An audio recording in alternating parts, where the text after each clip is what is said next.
spring is starting to emerge here, there, and everywhere. I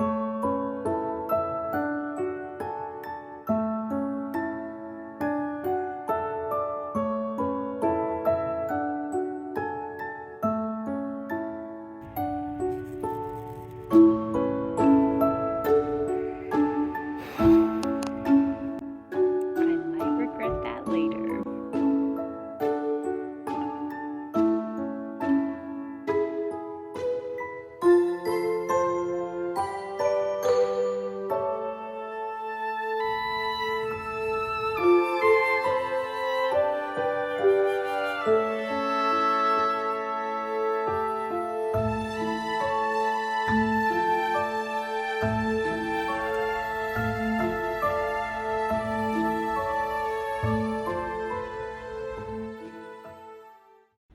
Welcome to Gardening Tour Saturday. The birds are so happy this morning. I don't know if you can hear them, but they are just singing their little hearts out. Today is March 22nd, and we are doing a garden highlights tour. Today's video is a collaboration video hosted by the one and only Grandma Sandy. Go check her out. Co-hosted by Suffolk Susie in Long Island, New York. Patricia and Cube somewhere in the southern United States, and Barb Dally Rural Life in the northern mountains of Washington State. Starting off with what is getting me most excited for the spring season right here. This is my 5 variety plum tree just starting to bloom. Here is, I can't say it's in its full glory yet because it will be absolutely full of flowers, but let's take a closer look. It's actually a 6th variety plum tree. I forgot that we did graft another variety onto here, and it did take.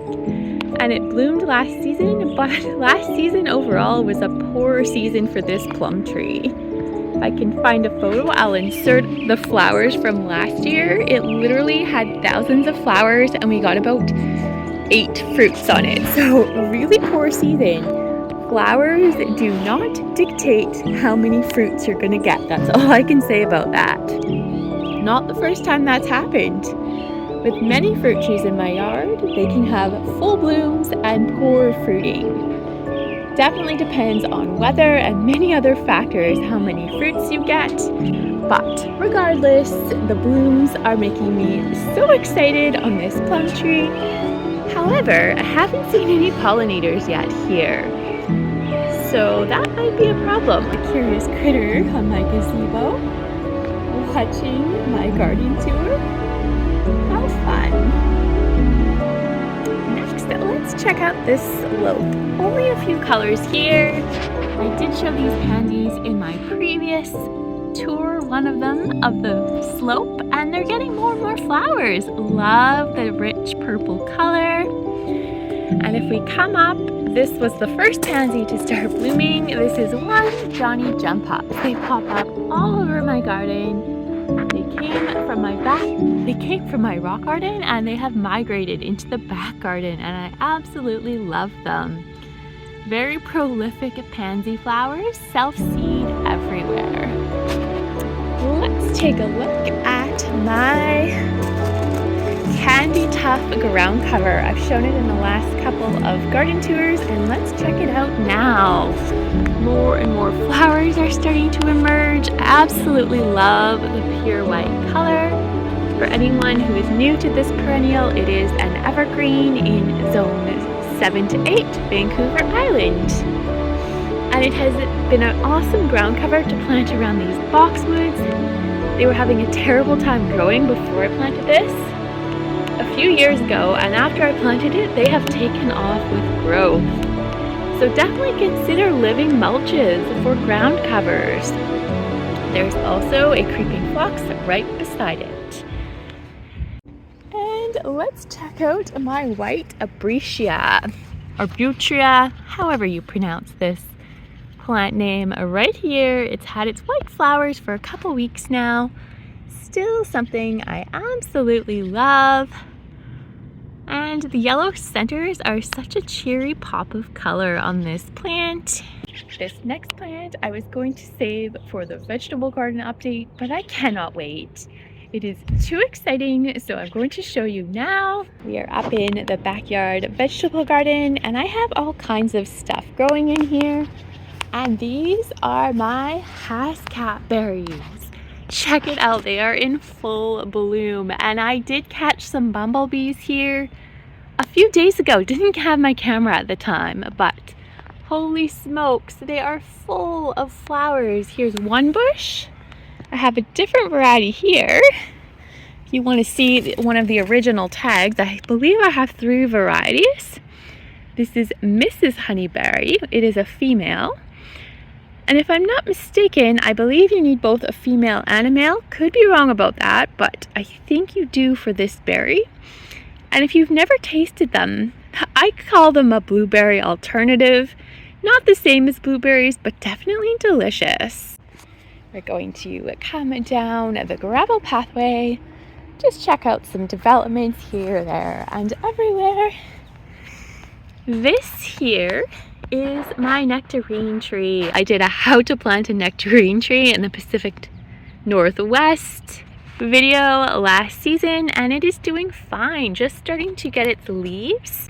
This one actually has never flowered. This is a prolific dwarf nectarine. Little bird friend has joined me again, same one from the gazebo. And this tree doesn't get very big. From my memory, I think it gets a maximum of 6 feet tall, so it's great for a small space. And hopefully it puts on a lot of growth this year. I don't expect blooms, but I do expect lots of growth. Coming down the gravel pathway, I spy more color. Here we have the daffodils. They were just starting to bloom in the last tour, and there are more and more blooms coming. Next, we're just going to take a quick examination of one of my fig trees. I haven't really looked at them recently, so let's see what's happening. This is one of my 2 Desert King fig trees. Let's take a look at the branches. Haven't looked at them in a while. So what you see at the top, right here, could be leaves forming most likely, and these could be either leaves or the baby figs forming. They kind of do both at the same time, I've noticed from previous seasons, and they are all over this plant. My theory is that these are probably mostly baby figs forming, but sometimes we do have them turn into leaves. I've been fooled before many times.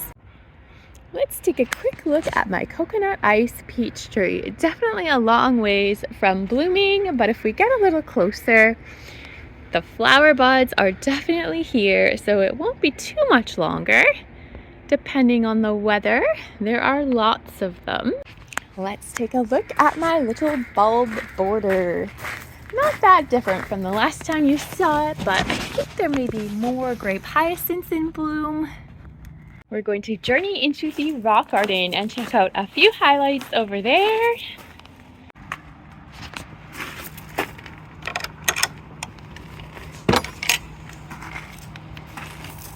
The sky is kind of pretty this morning. It's kind of gray, blue, and white all at the same time with a little sun shining through. Very nice. I'm gonna check out the growth on my wallflowers. Lots and lots of flower buds, and they are so close to opening, but no open flowers yet. Probably another 1 or 2 sunny days and they should be open. I'll definitely show them when they do open. They are very underappreciated in my opinion in the gardening community. They need more of a spotlight on this perennial. Anemone flowers, there are so many of them. Here is my second wallflower. These actually get 2 colors of flowers in my garden. They get sort of a vibrant orangey red, and then they also get a deep red, almost burgundy color on the same plant. Really, really beautiful. And I just spotted another flower that I did not know was blooming, so that is so exciting. This is a fuchsia colored Arbutria ground cover. I showed the white one I have in the backyard. Well, in the front garden, I have a fuchsia colored one. It's kind of broken into multiple bits. The mother plant is over here and it has kind of spread itself over here. That does tend to happen in my rock garden quite a lot with plants. The pansy flowers are popping up here, there, and everywhere. This garden will have hundreds, if not thousands, when the season is in full swing. Here's another look at all the pansies that are starting to pop up. They literally grow here, there, and everywhere. They're making their way into my St. Patrick's Day fairy garden, which I'm going to be changing out really soon for Easter. Just haven't done it yet. More pansies here and lots more coming this direction. I love when there are multiple shades of purples all together. It is so pretty and they just choose to grow however they like. Pretty wild, these pansy flowers. This here is sandwort. I have shown it in videos before, in garden tours, as well as in YouTube shorts. And I think I did a how to transplant sandwort video. Just starting to get its new growth, and I think the flower buds are just starting to form. So exciting. These are my rhododendrons. They are looking a little more yellow colored than I'm used to. Not sure if that was from the extra cold temperatures in winter, but time will tell how they play out. They always bloom, but some seasons more than others. Quick look at just a few flowers in the cottage garden. These were some giant pansies I planted in the fall, and yes, they survived the winter. Many pansies here do actually almost perennialize. They did not come back from seed. They definitely survived the winter, and look at the size of those blooms. They are huge. Those ones are not self-seeded. I planted them from nursery plants in the fall. And coming this way, my English daisies are just starting to bloom. Over here we have another nursery bought pansy flower. These are different colors than the ones in my front rock garden.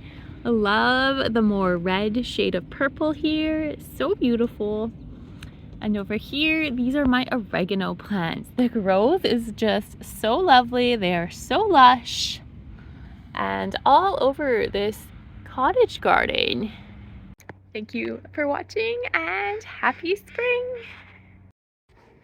Quick peek at my milk jugs.